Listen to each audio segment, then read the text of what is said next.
Assalamualaikum warahmatullahi wabarakatuh. Perkenalkan, nama saya Tika Fitrisari dengan nomor induk mahasiswa 857508486. Saya berasal dari UPB JJ Bandung, Pokjarjang, Fakultas Keguruan dan Ilmu Pendidikan, jurusan Pendidikan Guru Sekolah Dasar.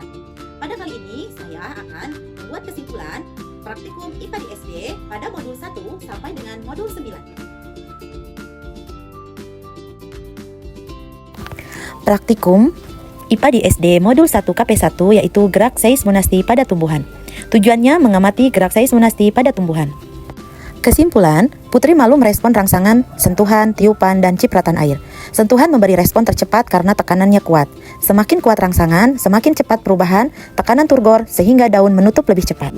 Kendala yang saya alami saat pembuatan praktikum ini yaitu kegiatan pengambilan data gerak Putri Malu yang terhambat oleh cuaca hujan. Praktikum kedua, Modul 1 KP2, simbiosis parasitisme.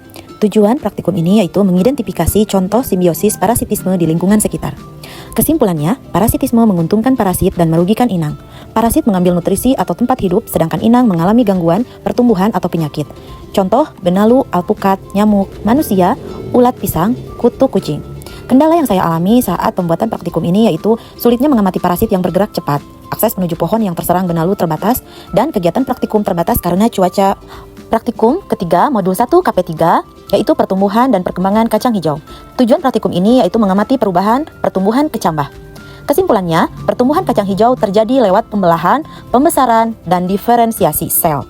Pertumbuhan dan perkembangan tumbuhan kacang hijau dipengaruhi oleh faktor internal atau hormon dan eksternal atau cahaya, suhu, nutrisi, dan air.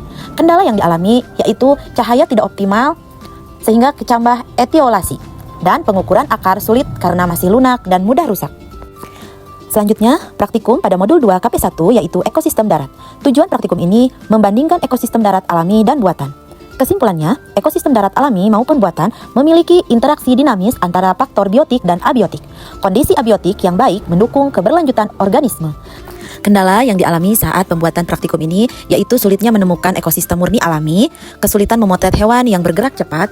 Praktikum pada modul 2 KP2 yaitu pengaruh deterjen terhadap perkecambahan. Tujuan praktikum ini yaitu mengamati pengaruh berbagai konsentrasi deterjen. Kesimpulannya, konsentrasi deterjen tinggi menghambat pertumbuhan kecambah. Deterjen bersifat toksik pada konsentrasi tinggi dan mengganggu penyerapan air pada perkecambahan. Kendala yang saya alami saat praktikum ini yaitu pengukuran panjang kecambah sulit karena rapuh, kesulitan mencampur deterjen merata dan menjaga kelembaban stabil. Praktikum pada modul 3 KP1 yaitu pengelompokan bahan makanan. Tujuan praktikum ini yaitu mengelompokkan bahan makanan berdasarkan zat gizi. Kesimpulannya, karbohidrat atau sumber energi, contohnya beras, ubi jalar, singkong, kentang, dan pisang. Protein atau membangun dan memperbaiki jaringan. Praktikum pada modul 3 KP2 yaitu uji lemak makanan. Tujuannya mengidentifikasi bahan makanan berlemak. Kesimpulannya, bahan berlemak meninggalkan noda transparan dan licin. Lemak banyak pada biji-bijian, bahan berminyak, dan produk susu. Buah dan sayuran tidak menunjukkan noda lemak. Kendala yang dialami yaitu sulit membedakan noda lemak dan air. Pencahayaan kurang mendukung, serta beberapa bahan harus dihancurkan dulu agar minyaknya keluar. Praktikum pada modul 3 KP3 yaitu sistem pencernaan.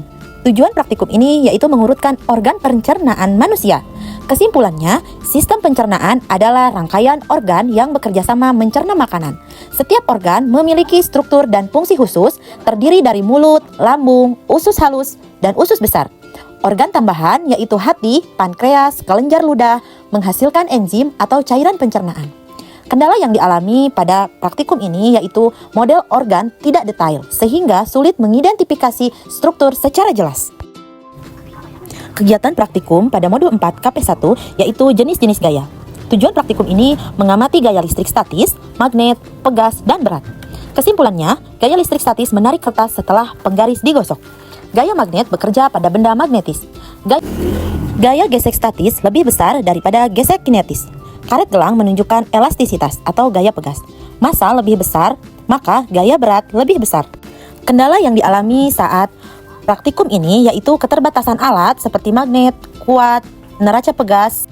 Praktikum modul 4 KP2 yaitu gerak lurus beraturan dan gerak lurus berubah beraturan. Tujuan praktikum ini mengamati karakteristik gerak lurus beraturan dan berubah beraturan. Kesimpulannya, GLB adalah gerak dengan kecepatan konstan, grafik jarak sampai waktu linear.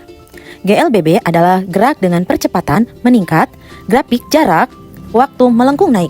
Kendala yang dialami yaitu sulit mendapatkan alat yang sesuai seperti katrol, statif, dan beban. Stopwatch manual rentan salah tekan mempengaruhi hasil perhitungan. Praktikum pada modul 6 KP1 yaitu jenis-jenis gelombang. Tujuan praktikum ini mengamati bentuk dan jenis gelombang transversal dan longitudinal. Kesimpulannya, gelombang merupakan getaran yang merambat dan membawa energi tanpa memindahkan materi secara permanen. Gelombang transversal memiliki arah getar tegak lurus terhadap arah rambatnya dan menghasilkan bentuk bukit serta lembah. Gelombang longitudinal memiliki arah getar sejajar arah rambat dan menunjukkan rapatan dan regangan. Kendala yang dialami yaitu gelombang pada selingki tidak selalu terlihat jelas. Sulitnya membedakan arah getar dan arah rambat. Rapatan, regangan, longitudinal bergerak terlalu cepat untuk diamati jelas. Praktikum pada modul 7 KP1 yaitu pemantulan cahaya. Tujuannya adalah 1. Untuk menjelaskan sifat-sifat cahaya, 2. Menjelaskan sifat-sifat bayangan yang dihasilkan oleh cermin, 3. Menjelaskan sifat-sifat bayangan yang dihasilkan oleh lensa, 4. Menentukan fokus cermin cekung, 5. Menentukan fokus lensa cembung.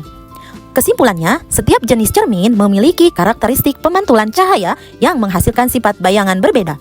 Cermin datar memantulkan cahaya dengan sudut datang sama dengan sudut pantul. Cermin cembung menghasilkan berkas cahaya menyebar.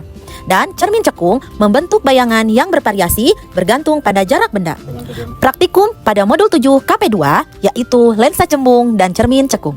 Tujuannya, 1. Menentukan jarak titik api lensa cembung, 2. Menentukan kekuatan lensa cembung, 3. Menentukan jarak titik api cermin cekung.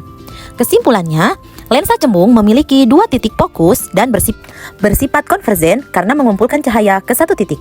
Fokusnya selalu positif. Sifat bayangan cermin cekung bergantung pada letak benda. Di ruang 1 menghasilkan bayangan maya, tegak dan diperbesar. Di ruang 2 bayangan nyata, terbalik dan diperbesar. Dan di ruang 3 bayangan nyata, terbalik dan diperkecil. Kendala yang dialami yaitu hasil bayangan sulit untuk dibaca dan diperlukan pengulangan untuk hasil yang lebih maksimal. Praktikum pada modul 8 KP1 yaitu percobaan muatan listrik. Tujuannya menunjukkan adanya muatan listrik pada suatu benda akibat yang timbul dari sifat muatan, memperlihatkan adanya gaya elektrostika dua buah benda yang bermuatan. Kesimpulannya, muatan listrik dapat ditimbulkan melalui gesekan dua benda sehingga terjadi perpindahan elektron yang menyebabkan benda menjadi bermuatan positif atau negatif. Muatan sejenis saling tolak-menolak, sedangkan muatan berlawanan saling tarik-menarik. Kendala yang dialami yaitu sulit untuk melihat gejala tarik-menarik atau tolak-menolak yang disebabkan muatan listrik atau bola bergerak karena angin. Diperlukan pengulangan untuk mendapatkan data yang lebih maksimal.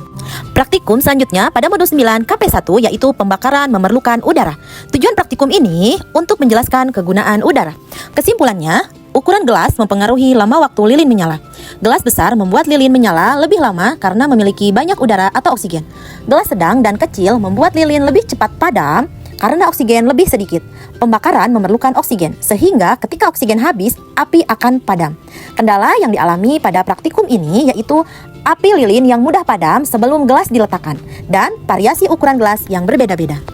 Sekian video kesimpulan praktikum IPA di SD dari modul 1 sampai dengan modul 9. Mohon maaf dan terima kasih. Wassalamualaikum warahmatullahi wabarakatuh.